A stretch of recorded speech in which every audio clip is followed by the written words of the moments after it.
Hello, my friends. So this is just a quick rant. This has been something that's kind of bubbling up in my mind, and some recent events made me just really come to terms with it and understand that maybe it was something that I needed to talk about. And that is confidence in our practice. So stick around.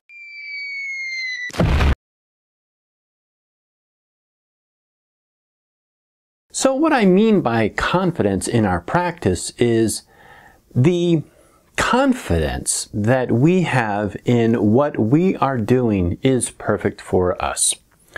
So this pops up a lot whenever I observe or see people who get into online discussions about their practice versus someone else's practice, this style versus that style.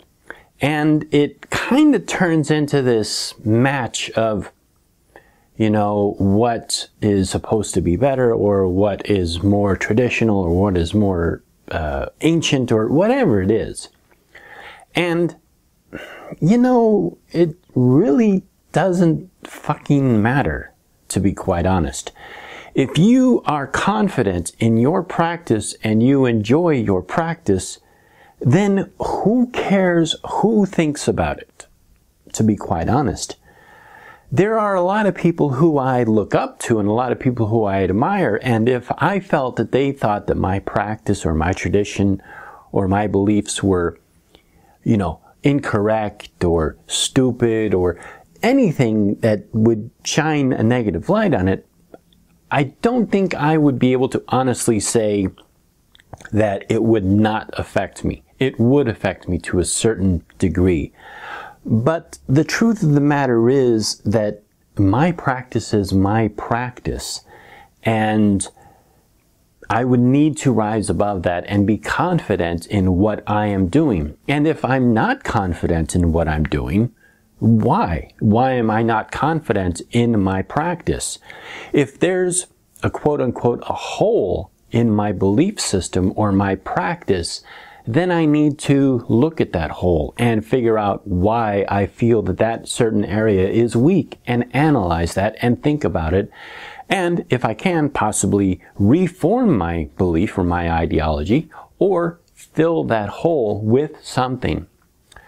And I have to admit, if I was put on the spot in a court of law and told to tell people my beliefs, I would have to say, I don't know. And that is the honest truth. My beliefs and my interpretation of things is fluid. It is in a constant state of motion. There are things that happen where I gain a certain confidence in a certain belief structure or a certain way of approaching things, and then something else happens, and then it kind of wanes down, and I wonder about it, and I kind of analyze it. And I have been doing this for so long that it's just become comfortable to me, and it's actually part of my practice, so that my approach to things can be fluid. And I've become very comfortable with that. And if that is where you're at, in my opinion, there's no reason to feel that you shouldn't have confidence in that because it's in a state of fluctuation. I think that it is actually a quite honest and normal state to be in. It's like Schrodinger's cat. You don't know if the cat is alive or dead until you actually open the box. And it's just kind of the way it is. You don't know if your beliefs are correct or incorrect unless they are challenged.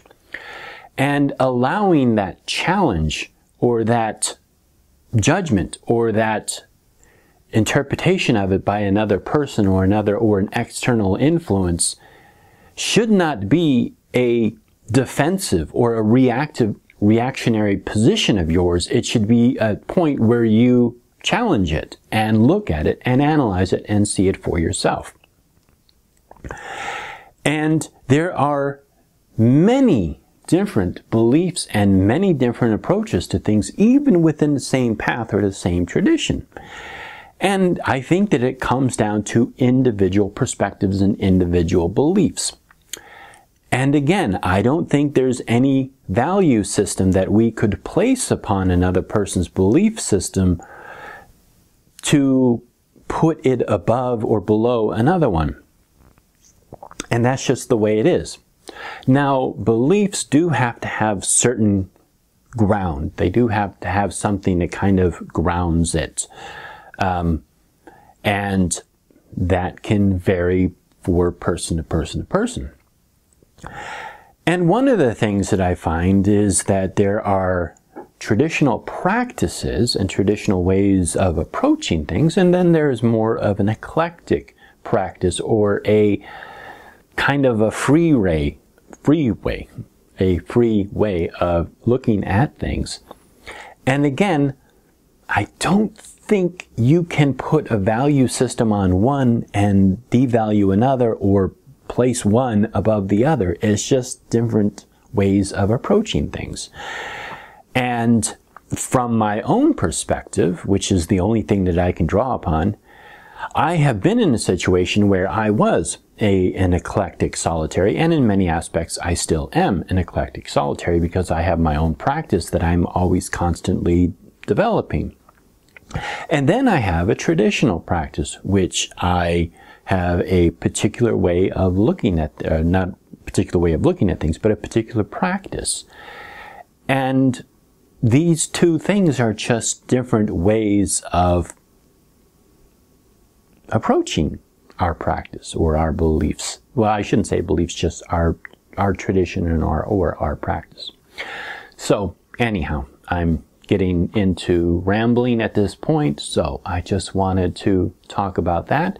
And please give me your feedback on this. Let me know what you think about this. And if you have any questions for me, please put them in the comments below, and I will possibly answer them in a segment like this.